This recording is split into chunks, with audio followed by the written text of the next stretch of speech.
This week on Intrigued, full effect. I miss the times that me and her used to just sit and watch movies across the bed, have movie nights on my bed, and eat popcorn.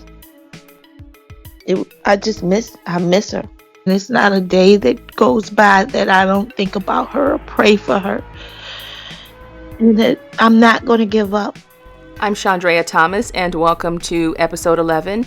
In this podcast, I talk about curious cases, disappearances, and other stuff. And today, I'm talking about the disappearance of 21-year-old Keeshae Jacobs from Richmond, Virginia. This case has an extra layer of tragedy because not only is Keeshae still missing, but her brother Davon was shot and killed a few months after her disappearance. And her mother Toni is still somehow holding herself together through the whole ordeal. I spoke to Toni and I reached out to Richmond police about the case. This is what happened. It was September 26, 2016. According to Toni, Keeshae sent her a text message telling her that she was going out and that she was spending the night at a friend's house. The text also said that she would be back the next day, but she was never seen again. I had a long chat with Toni about what happened that day and where the case stands right now. Toni Jacobs, thank you for talking with me this morning. I know you've been through a lot over the past couple of years now with, what happened with Keeshae and your son. So let's just start from the beginning because, there are a lot of people out there who are not familiar with Keeshae's story. So can you just tell me kind of from the beginning what happened so we can get a scope of exactly what the situation is? Sure. This one particular day, I was at work. Like I normally do, I called Keeshae and was like, Kiki, I'm late coming, I have to go to school. So can you grab my books and stuff and just meet me outside and I'll call you when I get close. She was like, all right, Mom. And I called her and let her know I was close. And we talked for a few seconds because she was fussing because I was rushing to go to school and I hadn't eaten. So I was like, I'll see you that night. I got home after school. And Keeshae had just got home from seeing a guy that she was dating, and they had gotten in an argument or something. And me and her brother was talking to her about it. She was really upset about it, but that was it. Then she said that she was going over a friend's house. I was like, okay. I was like, you need a ride? She was like, no, I'm good. One of her friends was going to take her. So her friend came and got her. This was like almost 11 o'clock. And I was like, all right, be careful. Make sure your phone charged like I always do. I got it, Mom. I got it. I got my charger. I'm good. I was like, all right. So then I texted her and was like, I'm getting ready to go to bed. She was like, I'm going to stay the night over there, over my friend's house, and I'll be home tomorrow. I was like, okay. And then as normal, I love you. I love you too. I was like, be safe. She's like, yes, ma'am. And that was the last conversation I had with my daughter. So on this particular day, do you know what friend's house she went to and why? No, by Keeshae being 21, even though like she had just turned 21, like August the 6th, she used to fuss at me and was like, Mom, I'm not no baby no more. So I was like, all right, just let me know, if you're going somewhere or whatever, and if you're not coming home, and always keep your phone charged. So I tried not to pry too much, but she always let me know when she arrived, when she got where she's going. She's like, all right, Mom, if her phone didn't work, she'll always give me an alternate number to somebody that she was with in case I need to contact her for emergency or anything. So I just was like, okay, I'll see you tomorrow. She was like, okay, Mom, I love you. That's all. That was it. On the night she vanished, Keeshae had just broken up with a boyfriend. I wanted to know what the family had to say to the boyfriend after the disappearance. He knew my son, and so he came over to the house and he was like, they had an argument, and I guess Keeshae broke up with him or whatever the case may be. But the police also talked to him as well. He was, I think he was a little shaken up and a little scared of my son because my son was like, if I find out you did something to my sister, Mm-hmm. it's not pretty. But being they knew each other a long time, he was like, no, I would never do that. I'm sorry. I'm sorry. I don't know where she's at. If I hear from her, I'll let her know. And, he cooperated with the police and everything. So we didn't have So any reason to think he had anything to do with it being somebody else um, took her somewhere, which kind of cleared him a little bit because one of her best friends dropped her off at a house, which we didn't find out about until like 2 days after Keeshae went missing. Even though I called the friends like that next day when it wasn't like Keeshae not for me not to hear from her by lunchtime the next day. And I'm like, hold on. And I called her brother, and her brother had just got out of jail. He was incarcerated for a period of time, and they were very close. And he was like, no, Ma, I was looking for Keeshae because I need her to cook me breakfast. I was like, Right. because that's how she treated him. She, she acted like she was the big sister when it came to him. As hours turned into days, the worry turned into panic because a lack of communication between Keeshae and her family was completely out of character. By the time I didn't hear from her, by the time I got off work, because usually I'm going to hear from Keeshae like 5, 6 times a day before I even get off work. So, and I was like, her phone is still going to voicemail, which is not like her, and I ain't heard from her. That's when I got worried. So I started calling her friends and I was like, hey, have y'all talked to Keeshae? They was like, no, I ain't seen Keeshae. I'm going to call around and see if I was like, okay, okay. I wasn't, I was alarmed, but I wasn't too alarmed yet because I guess it didn't dawn on me that something could be wrong. Then that evening, I was like, I told her I was sitting on the couch with her brother, and I was like, this is not like Kiki. He was like, I know, Ma. She talks to you all the time. I was like, I know. So I'm still calling her friends, and nobody said they heard from her. When the next day came with no response from her daughter, Toni went knocking on doors looking for answers. I got up and put my clothes on, and I went to people's houses, knocking on the door. Have you seen Keeshae? Have you seen Keeshae? I'm calling these friends. I was like, y'all still ain't heard from Keeshae. Y'all still ain't heard from Keeshae. Nobody's telling me nothing. Nobody said anything. And what hurts me the most is they knew they dropped her off somewhere, and they still didn't tell me. The police officer, he was like, well, how you know she's missing? She's 21. She can just not decide not to answer your phone call. I said, exactly. Her phone's been going to voicemail, and I pulled out my phone. I was like, look, this is my daughter calling me every day, all day long. Something is wrong. It was like 2 days later. Um, I called down there. I was like, why haven't I heard from a detective? And they was like, well, this is a detective on your case. He will call you shortly, blah, blah, blah. Still nothing. But by that night, it was like a Monday, but by that Wednesday night, 2 days later, her friends come over my house. And they was like, I was sitting in the living room, and it was like 4 of them, 5 of them came, and it was like, Miss Toni, we dropped Keeshae off at this house over off of Broad near Shimarasa Park. I was like, okay, why didn't y'all tell me this? This is 2 days later. I made them, show me where he lived at, and I was fussing. I was like, if she was here, he had ample enough time to do whatever he wanted to do with her and get rid of her. Keeshae's friends come over to your house after she's missing for a couple of days, almost 3 days. They tell you that they dropped her off at some guy's house in this certain part neighborhood. So you decide to go over to this house and knock on the door. Yeah. Okay, Yeah. so tell me what happened after you knocked on the door. So after I knocked on the door, the guy answered the door, and he was telling me that yeah, she was there, she's been there, but the time that he told me he saw her was not right. He told me he saw her on the 26th, like on the 5th at 5 o'clock that day.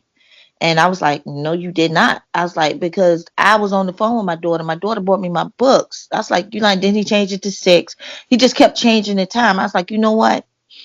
I'm going to do one better. So I called the police, and I was like, look, my daughter's name is Keeshae Jacobs. She's been missing for a couple of days.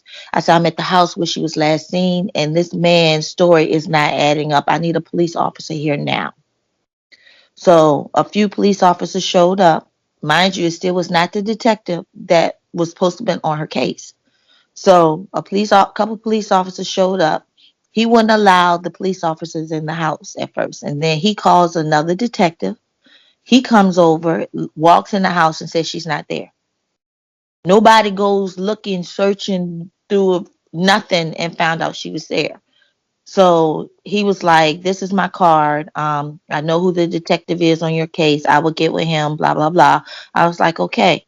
A few days went by. By that Sunday, I went to church, and I got out of church, and My friends was going to have a rally for Keeshae, over there by Shimaraz Park. We was going through the neighborhood and pass out flyers and everything. I get a phone call from the owners of the house. It's just fortunate that they saw the story. It's just so happened that they heard about the story on Facebook because it was all over Facebook. And she was like, "That's my great grandmother's house." And I was like, "Okay." She was like, I talked to my aunt. She said that you can come over and look through the house if you want to. I was like, "Okay, I appreciate it." This was that Sunday after Keeshae went missing. Still no police, no detective has contacted me. Nothing. So um it just so happened that the people that lives in that house is his my nephew is married to one of the family members, but I just didn't know it. Mm. So yeah, that's her great grandmother. My nephew's wife is that was her great grandmother, and I didn't know it. So the family allowed me access into the house. We looked around, found out in the back there's a deep basement. When the police came, that guy could have had Keeshae tied up in that basement, and nobody would have ever heard her or known it because you have to go outside and go down some steps, and then it's on the outside to get into the basement down there. The family was like, this is what we're going to do. We're going to contact the detectives and the police and let them know, hey, you don't need no search warrant. You know, I am the power attorney of this house. Come search this house. Bring the dogs, whatever you need to do to come search this house. So the guy that was staying there, he was renting a room from the family's great grandmother, which was odd to me. And he had disappeared. He was nowhere to be found. You guys go in and you check this house. The guy disappears, I guess probably for whatever reason. And so he's gone. So you guys are going through the house. What else do you discover? Do you find anything? Do you find any of her possessions in this house? What do you see? I was like, I told everybody, I was like, look, don't touch nothing. Because I was like, if they're going to allow the police to come in here, I'd rather the police come in here and do right. Just looking through a glance, I didn't see anything that belonged to her. In a trash can, there was some bloody tissues or something that was in there. But I was like, don't touch it, because I wanted the police to come in and do what they needed to do. And that's when we discovered the basement that was outside. The family showed it to her. They was like, well, when the police came, after those kids came, he could have put her down here and nobody would have ever known. And, just telling me the stuff because it's like underground almost. So I was like, okay. So finally the detectives contacted me. And they took the dogs in the house. I was told by the family that the dogs were in the house and they found DNA. They found some stuff in there. They went in the house like twice. The police is hush hush about what they find because they're not going to tell you everything. Mm-hmm. Um, Found out that the guy did run. He was on parole for something, and apparently he did something to another female or something. I'm not too sure. I don't know the guy's name because the police won't release certain information to me. And I never seen the guy before. From there, that's pretty much where it's been. They had the dogs out by Shimaraz Park, which is like maybe 2 blocks or 3 blocks from where the house where she was last seen. They had the dogs out in the woods, all down there in the park area and everything. They said they hadn't came up with anything since Keisha was missing. I had rallies to pass out flyers. At one point during the investigation, people called and played cruel jokes on the family. I done had crank calls, people playing on my phone, calling saying that they're Keeshae. They'll be like, Mom, come get me, please come get me. I done had people text me messages saying that my daughter was at a location and I run over there to where the location was, you know. That Um, sounds so cruel, you know? yeah. People, I done had people play on Facebook talking about they done put her face on a Muslim thing and said the Muslim has her. I done had people try to distort money out of me several times, saying that they knew somebody who had her and he was a pimp and he was making her do all this stuff. I done had somebody contact my sister thinking it was me. That my sister was my Keeshae's mom, which was crazy. So I let my sister go ahead and pretend, and I sent everything to the police. But once I got in contact with the detective and the sergeant that was on my case, they were very I can't say it. I mean, like 2, 3 o'clock in the morning. If I got a prank call or something, they was up and we was talking on the phone, and they was checking everything out. But ever since then, they have been very open with me. Certain things they still can't tell me because they said they don't want to jeopardize the case. It's been people saying that they've seen people that look like Keeshae, but we haven't produced any of Keeshae yet. Nothing. Her cell phone, nothing. It still goes to voicemail to this day. I still have it on. Let me ask you this. When it comes to the DNA situation, what do you know about what they found in the house? Did they find Keeshae's DNA in the house or just someone's DNA in the house? I believe they found Keeshae's DNA because they came to the house, before when they did the dogs, whatever. They was looking for articles of her clothing or anything that I had that they could get DNA off of. So it was fortunate enough that I had something that actually had, her DNA on it. But I don't want to go into detail what it was, but it was Yeah. personal. Okay, Yeah. I understand. I understand that. Okay, so and let's just clarify the situation too about this house. There are multiple people living in this house. The one guy by himself living in this house. Explain this house to me so I know if there were other people in the house at the time, or you know what I mean. At, Who all lived there? at the time, the only person was there was the guy and the great grandmother. Apparently he had gained the trust of the grandmother, so he kind of helped the family, helped her and took care of her, and he stayed there as well. Have you ever seen this guy again? Is he in jail? Do you know where he is? No, I haven't. I don't know where this guy is at. I have not seen him or heard anything about him. Nothing. At this point in your heart and in your spirit, do you think that Keeshae is still alive out there, or do you think something really happened to her in that house? I think that the type of person that Keeshae was, she was very quiet, but she was so headstrong. She get that from me. You're not going to tell her to do something. So I think if you tried to tell her you was going to do something, it was a fight. It was a fight because she's not going like willingly. No, she's not. She wasn't. She was so little, but she wasn't timid. You understand what I'm trying to say? Hmm. Because she used to fight her brother. So she was the only girl out of all the boys in the family. So she was kind of tough. I believe in my heart and soul that Keeshae is still out there. I believe somebody's holding her against their will. Everything in me is telling me that. I don't know how to explain it. I tell people all the time when my son was murdered. My son got murdered like 4 months after Keeshae went missing. Was it like about 4 months after Keeshae went missing? I'm sorry to hear that. Thank you. But I felt it. I don't know how to explain it. That night, even though I talked to him that day, that night, I mean, my children, we were very close. So it's nothing for him to call me all day long, Mom, what you doing? And Keisha the same way, for no reason. I'd be like, please stop calling me, leave me alone, you know. Hmm. But they did. Ma, I called your phone. It was busy. Well, oh, I couldn't get through. What's going on with you? Why I couldn't call you? I was like, Lord, I turned it off for a reason. But Right. but that night he got murdered, I was laying in my bed and I felt it. I couldn't explain it. It was like all I could do was just pray, and I was praying for my kids, and the whole time I was thinking Keeshae. I wasn't thinking my son, but I knew it was my kids. You know, and then when I got the knock on the door, not by the police, but somebody that heard about it on Facebook, said that he got shot. When they first got to the door, all I could think about was Keeshae. But I found out it was my son. With Keeshae not being here, I don't feel like she's gone. I really don't. Every dream I have, unless I'm in denial, every dream I have is somebody has her. I mean, somebody has my baby, and the only thing I want is for them to give her back. For her to be 21, she don't look like she's 21.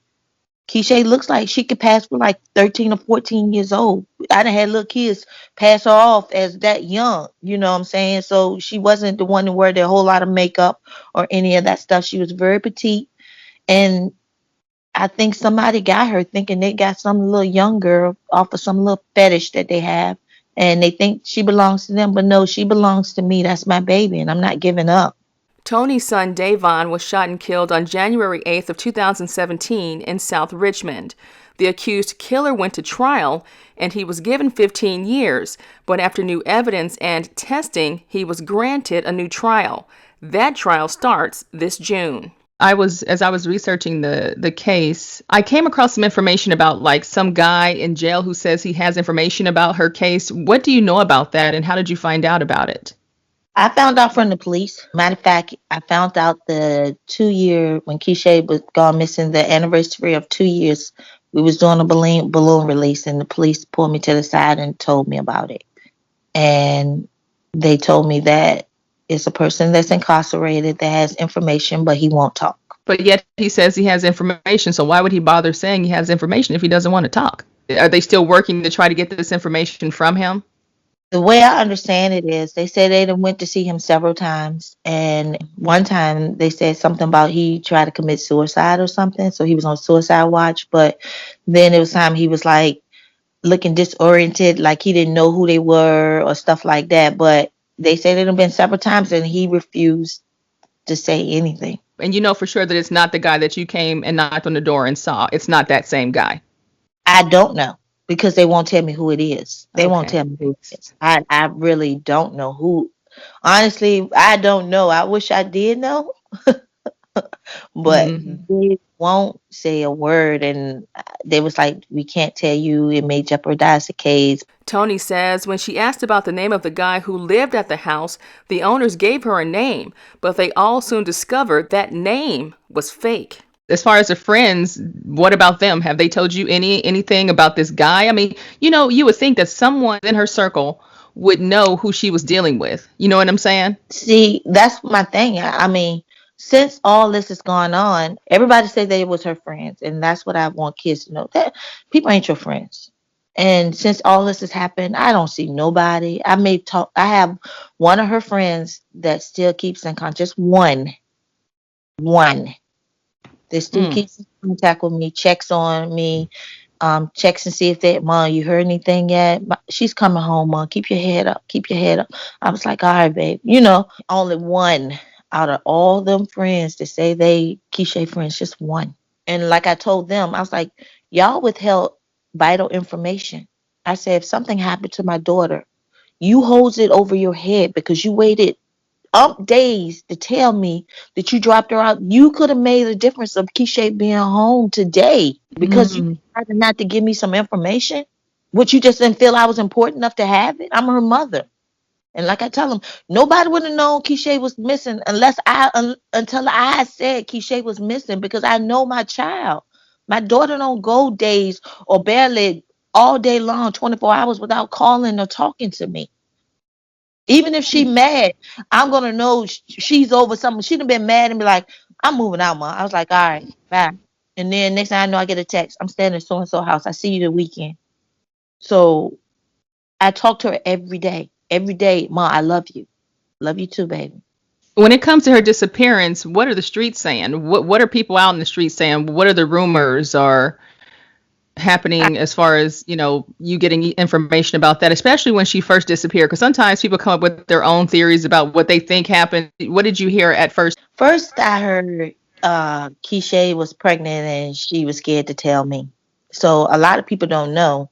Keeshae had the little pregnancy thing put in her arm.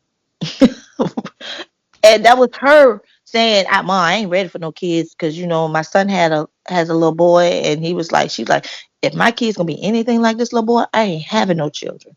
So they said she's pregnant, and I knew we had just went to the doctor and got that thing redone in her arm. So I was like, no, she ain't pregnant. The police came, could she be pregnant? No. Here go the receipt for the thing at the doctor's. No, she had that thing in her arm, the birth control in her arm. So no, she was not pregnant. It was she ran off with a boyfriend or something like that. I was like, she ain't gotta run off. What she gonna run off for? She's 21. She ain't gotta run off. And then people was like, well, when I was her age, I rebelled and blah, blah, blah. I was like, well, you was not my child. Me and you didn't have the relationship. You didn't have a relationship with your mother that my children had with me. We talked about when I said everything, but some stuff that I didn't even want to know, that If my child wanted to talk to me about it, and they felt comfortable enough telling me about it, I was going to listen. We were very, very close. Mm. So it's not something she had to run away for. And it was odd that the police officers, Detective Thompson, that's on Keeshae's case, and the Sergeant Smith, they sat me down. They was like, she was like, they because Keeshae's phone was in my name, they was able to get access to her phone records. And it was like, your daughter loved you. I was like, that's what I'm trying to tell you. It was like, she told you some stuff. I was like, yes. So for the people saying she's running away because of this, running away because of that, no, that wasn't our relationship. She just wouldn't leave. And if she wanted to go somewhere, I have a sister that lives in Vegas. I have family that live in Atlanta. My brother was living in Denver at the time, and family in St. Louis. She had so many places to go. And my sister that lives in Vegas was like, Keeshae, come stay with me for a year. Mama, you going? I was like, no, girl, you go. I ain't going. She was not going to leave me. She was not going to leave me. So it's crazy. I wonder, with all of the tragedy that you've experienced over these past couple of years, how do you get through your days? How do you function? Because that's a lot. Mm. It's a lot of prayer. I pray a whole lot, and I am blessed to have so many good friends and family members that push me. And sometimes I think they can feel when I'm not in a very good mode or whatever, and somebody always shows up to be like, "Come on, Toni, come on," and not or just to be here for me and listen, you know.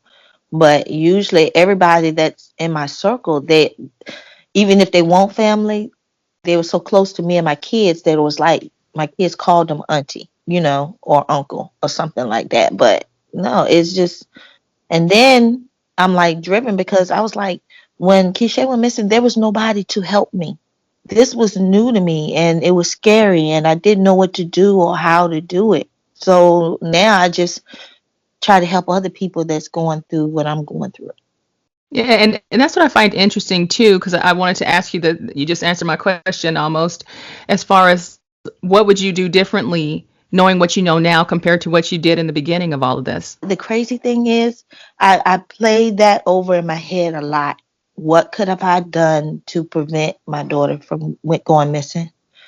And I don't know what else I could have done.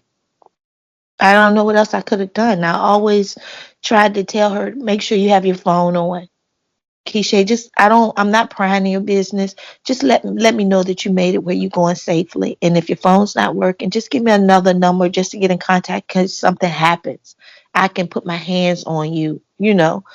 But I don't know. She was the type of child that even though she was 21 and she stayed with me, she used to be like, Mom, is it okay if I go spend the night at somebody's house? Mom, over so and so house, is it okay if I spend another night? I'll be like, girl, I don't care because I need my break from you sometimes. But then I miss the times that me and her used to just sit and watch movies on across the bed, have movie nights on my bed, and eat popcorn. I miss her. And you feel in your spirit that she's still out there somewhere. You feel that. You feel like she is still alive. So that is something. Yes, ma'am. I push her flyers on Facebook. Whoever would listen, I don't care how I do it. I do what I can to try to push it and make her face be known. Here in Richmond, I try to help other people that has missing families using Keeshae. Like this will be my third year doing a missing persons day here in Richmond.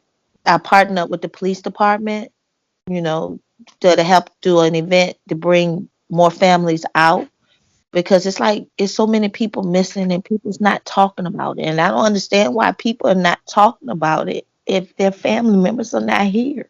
This is crazy.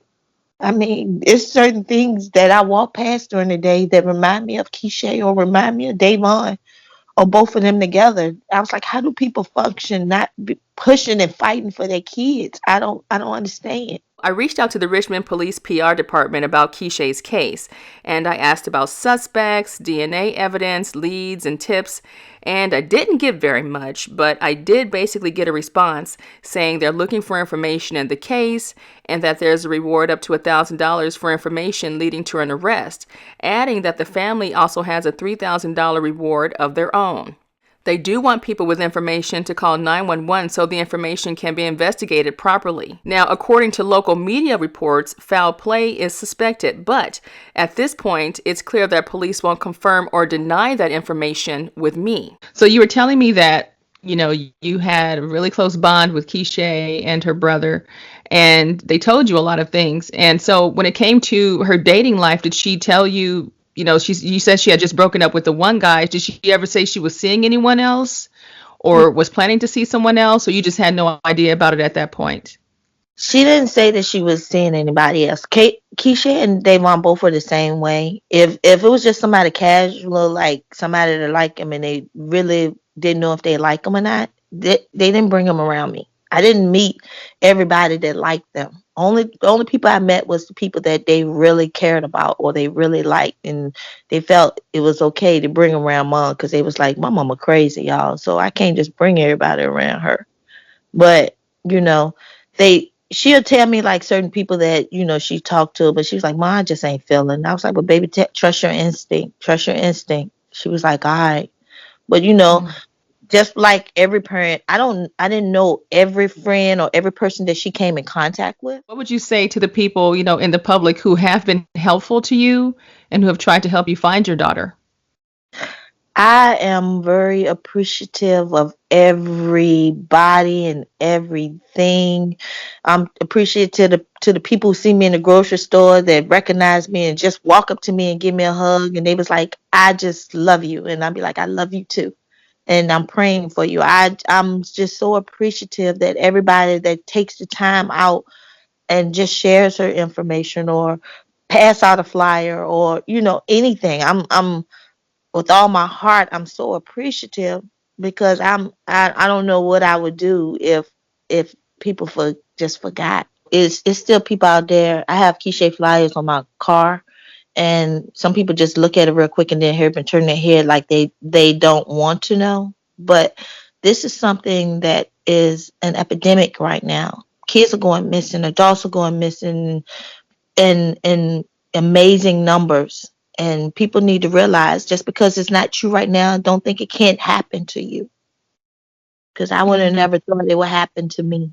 The only thing that shocked me was that someone could go missing and nobody knows anything. And it's just crazy that the house where she was last seen at has cameras on the corners. But guess what? They were not on of every angle of that house. And when I saw, I was like, it's a camera right there and a right there. So if she left this house, you could see it. And then I was informed that those cameras not on. Just imagine if it was your child, you would want somebody to help you. I just want the public to just pay more attention to your surroundings and the people, everything stuff that don't look right. It ain't right. Report it. That's all. What would you say to Keeshae if she could hear this podcast by chance? You're going to make me cry. That I love her so much. And it's not a day that goes by that I don't think about her or pray for her. And that I'm not going to give up. Mommy is going to find you. And I'm not giving up. So whoever got her, let her go because you're not going to be able to rest. My final thoughts about this case are that time was of the essence and the critical hours that could have made a difference were altered because of late information. I think about how much Toni has been through with her only 2 children being taken out of her life. She's an amazing woman, and I could never imagine how much pain she's dealing with. I also think about what Toni said about Keeshae looking so young. Did someone take her thinking she was a younger teenage girl and put her in a trafficking situation? That's something to think about. Toni still feels that Keeshae is alive, and I hope that's the case. As for this unknown man who's locked up, claiming to have details in Keeshae's case, if he really has something to tell, I wonder why he's holding on to it. Is he trying to make a deal with investigators for himself? And I wonder if it's the same guy who was at the house, a mystery name that Toni can't seem to get from police. I hope that she, along with the rest of us, will get an answer and get that answer soon. As for tips in the case, Richmond police say you can reach out to Detective William Thompson at 804-646-3925 if you have information. That number again is 804-646-3925. Keeshae is 5'3", about 100 pounds. She has brown hair and brown eyes. She also has a tattoo of a leaf on her right foot, animal paws on her right leg, and a flower on her right hand. She was last seen wearing black basketball shorts, pink and black Nikes, and a pink scarf. If you have any cases that you want me to check out, you can reach me on the Intrigued Full Effect website or via email at intriguedfulleffect@hotmail.com. Until next time, be safe and stay true. The views, information, or opinions expressed during the Intrigued Full Effect, Curious Cases, Disappearances, and Other Stuff podcast are solely those of the individuals involved and do not necessarily represent those of the host. The primary purpose of this podcast is to educate and inform. The host of this podcast assumes no liability or responsibility for any activities in connection with opinions shared in the podcast. The podcast and blog associated with it shall not be used in any legal capacity or as a basis for expert testimony. Any copyright material in the podcast is approved by the owner or is part of the public domain. Music by Pond 5.